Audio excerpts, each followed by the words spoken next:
Nach der Abfahrt von San Diego im südlichen Kalifornien liegt nun eine längere Seereise vor uns, die uns innerhalb von 5 Tagen zu der über 4000 Kilometer vom Festland entfernten Inselgruppe von Hawaii bringen soll. Auf unserem überaus komfortablen, für nicht mehr als 680 Passagiere konzipierten Schiff ist dies keineswegs eine Herausforderung, zumal da es trotz vollbesetzter, mehr als 400 Bordmitglieder umfassender Crew pandemiebedingt nur knapp zur Hälfte mit Gästen belegt ist. Ein entspanntes und komfortables Reisen ist somit garantiert. Die Mahlzeiten lassen sich auf Wunsch jederzeit auch im Freien einnehmen, und schon beim Frühstücksbuffet wird größter Wert auf hohe Qualität hinsichtlich Zubereitung und Auswahl gelegt.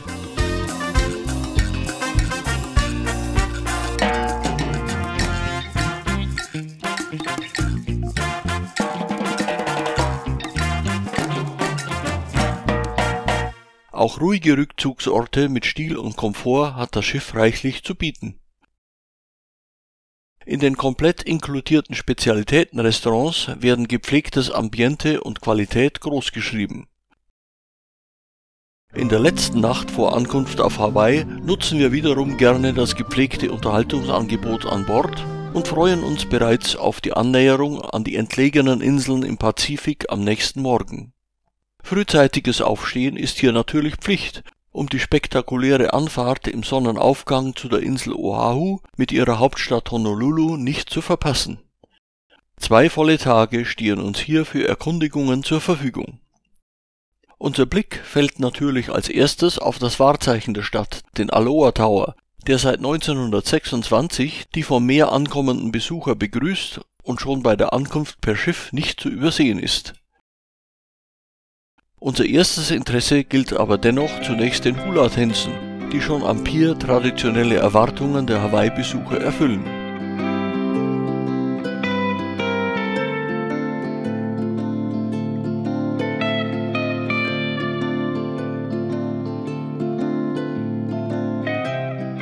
Danach gilt es aber, den Sehnsuchtsort Nummer 1 aller Honolulu-Besucher aufzusuchen, den weltbekannten Waikiki Beach. Die Linienbusse halten nahezu direkt am Kreuzfahrtterminal und steuern die südöstlichen, vom Waikiki-Strand gesäumten Stadtteile an. Unser Ausstiegspunkt in unmittelbarer Nähe des Zoos gibt uns die Möglichkeit, nach einer Badepause über Strand und Strandpromenade zurückzuspazieren. Waikiki ist nicht nur von Palmen, sondern auch von einem modernen Hochhauspanorama gesäumt, garantiert aber dennoch mit seinem mondänen Ambiente uneingeschränkte Tropen- und Badefreuden.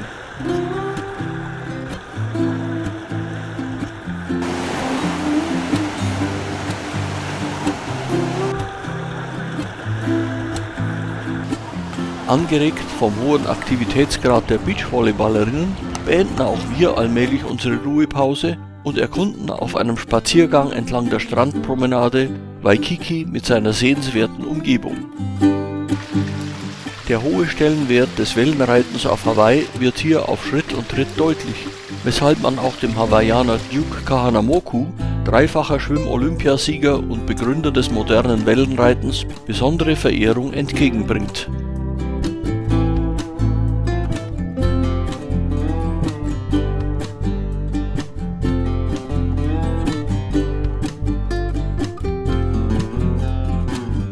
Natürlich zählt auch ein Bummel durch die wunderschönen Hotelanlagen, wie etwa die des Royal Hawaiian, zu unserem Besichtigungsprogramm.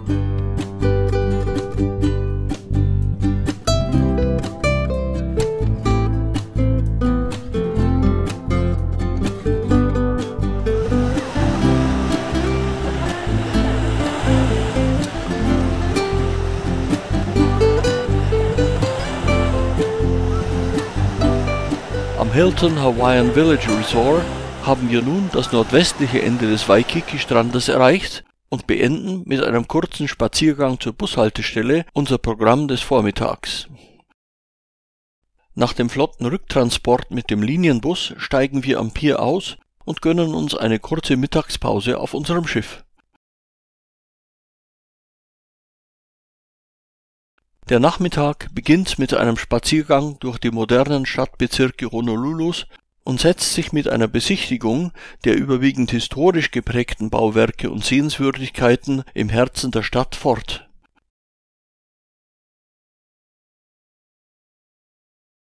Der Weg durch die von spektakulären Hochbauten geprägten, aber durchgängig angenehm begrünten Stadtbezirke gestaltet sich interessant und kurzweilig.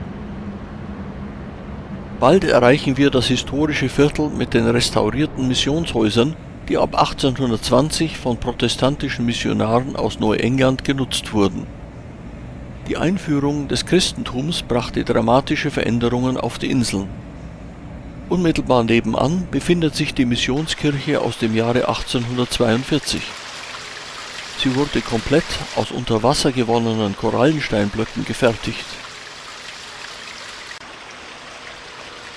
Eine weitere sehenswerte Gedenkstätte erinnert an den Beginn der Missionierung im Jahr 1820. Nur wenige Schritte weiter befindet sich der oberste Gerichtshof aus dem Jahre 1841 mit einer Bronzestatue des ersten Königs von Hawaii, Kamehameha I.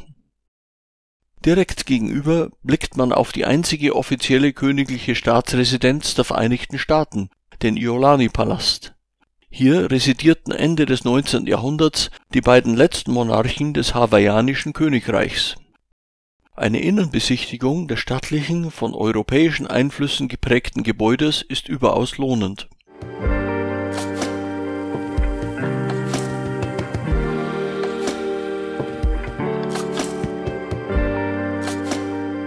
Nach dem Besuch der Innenräume gilt unsere bewundernde Aufmerksamkeit einem riesigen Banyanbaum, der nahezu die gesamte Fläche des Parkareals hinter dem Palast bedeckt.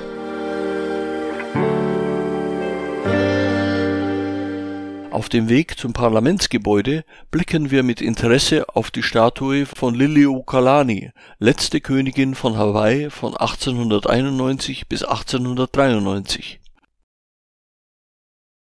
Danach besuchen wir das moderne State Capitol, dessen ausdrucksstarke Formensprache, konische Vulkanformen, die Offenheit der hawaiianischen Gesellschaftsstruktur sowie Wasser und Inseln symbolisiert. Eine weitere Statue am gegenüberliegenden Eingang des Gebäudes würdigt den hochverehrten Pastor Father Damien, der Leprakranke jahrelang aufopfernd pflegte und schließlich selbst an der Krankheit verstarb. Vom Parlamentsgebäude aus geht es nun weiter zu der sehenswerten St. Andrew-Kathedrale. Danach setzt sich unsere Tour durch das moderne Finanz- und Geschäftsviertel Honolulus bis zum Wahrzeichen der Stadt, dem Aloha Tower, fort. Mit der Rückkehr zum Pier endet unser nachmittäglicher Spaziergang. Die anglikanische St. Andrew-Kathedrale wurde im 19. Jahrhundert aus komplett in England vorgefertigten und anschließend nach Hawaii verschifften Bauteilen errichtet. Die Bishop Street ist Zentrum des Finanzwesens und dementsprechend mit standesgemäßen Bauwerken bestückt. Schließlich erreichen wir den Aloha Tower mit der Aufschrift der berühmten Grußformel, die in Hawaii sowohl beim Kommen als auch beim Gehen verwendet wird.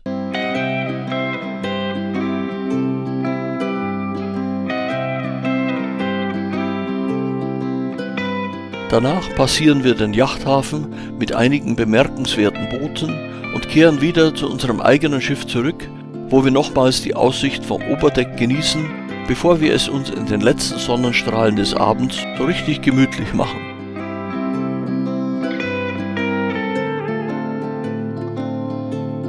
Mit der nächtlichen Aussicht auf den romantisch beleuchteten Aloha Tower geht ein erlebnisreicher erster Tag auf Oahu zu Ende. Der zweite Besuchstag beginnt mit einer Busrundfahrt um den östlichen Teil der Insel. Zunächst umrunden wir das von ehemaligen Vulkanen geformte zentrale Bergland und machen einen ersten Stopp an der dramatischen Küstenlandschaft rund um den Halona Beach. Danach geht es weiter über die feuchtere, vegetationsreiche Nordostküste, von wo aus wir den Aussichtspunkt Nu'uanipali ansteuern. Vor der Rückkehr nach Honolulu durchqueren wir noch den Punchbowl Crater mit seiner riesigen Gedenkstätte. Die Ostausfahrt aus Honolulu bietet nochmals schöne Ausblicke auf den Waikiki-Strand. Dann verabschieden wir uns von der Stadt und bewundern die herrliche Küstenszenerie, bis die sehenswerte Umgebung des Halona Beach Cove zu einem ersten Stopp einlädt.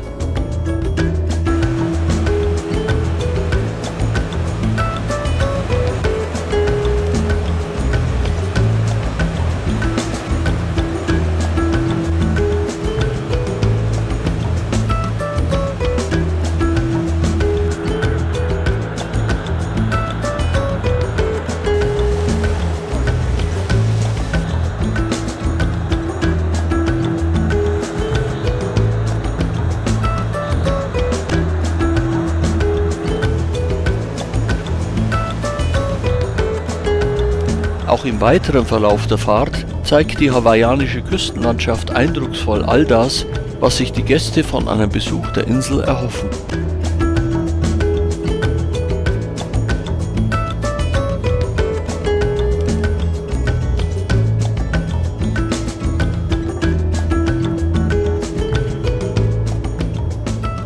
Etwas später zweigen wir in Richtung der knapp 1000 Meter hoch aufragenden Berge ab und erklimmen die mit dichtem Grün überzogenen Höhenlagen.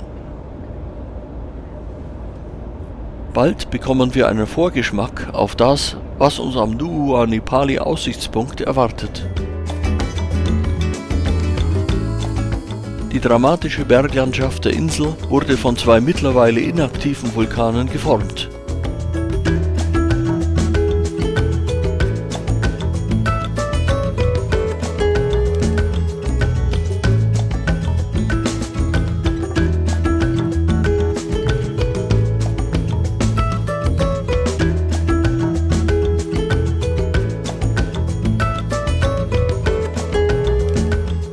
Die dichte, üppig grüne Vegetation in der Umgebung von Nuuanipali beweist, dass Schönwetter in diesem Bereich der Insel keineswegs eine Selbstverständlichkeit ist.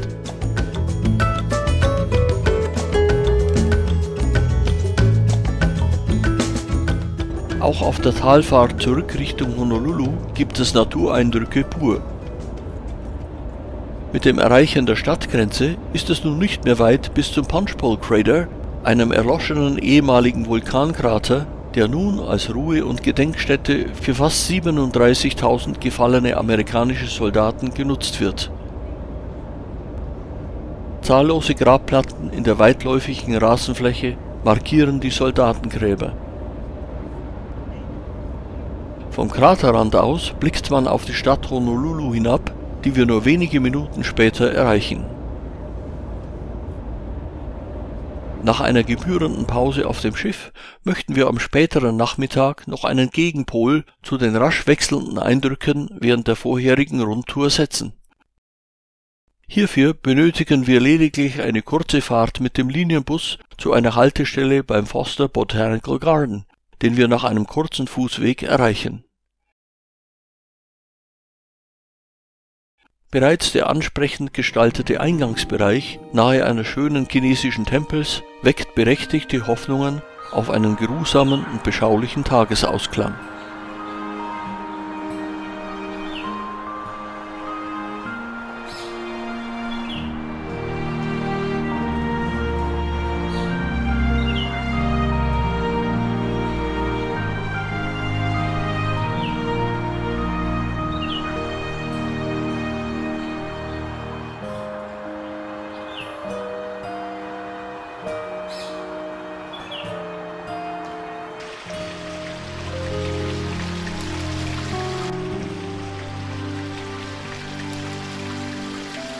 Nach der Rückkehr zum Schiff genießen wir die wundervolle abendliche Stimmung kurz vor Einbruch der Dunkelheit. Anlässlich der bevorstehenden nächtlichen Abfahrt von der Insel Oahu scheint uns der kräftig leuchtende Aloha Tower noch einen freundlichen Abschiedsgruß zuzusenden.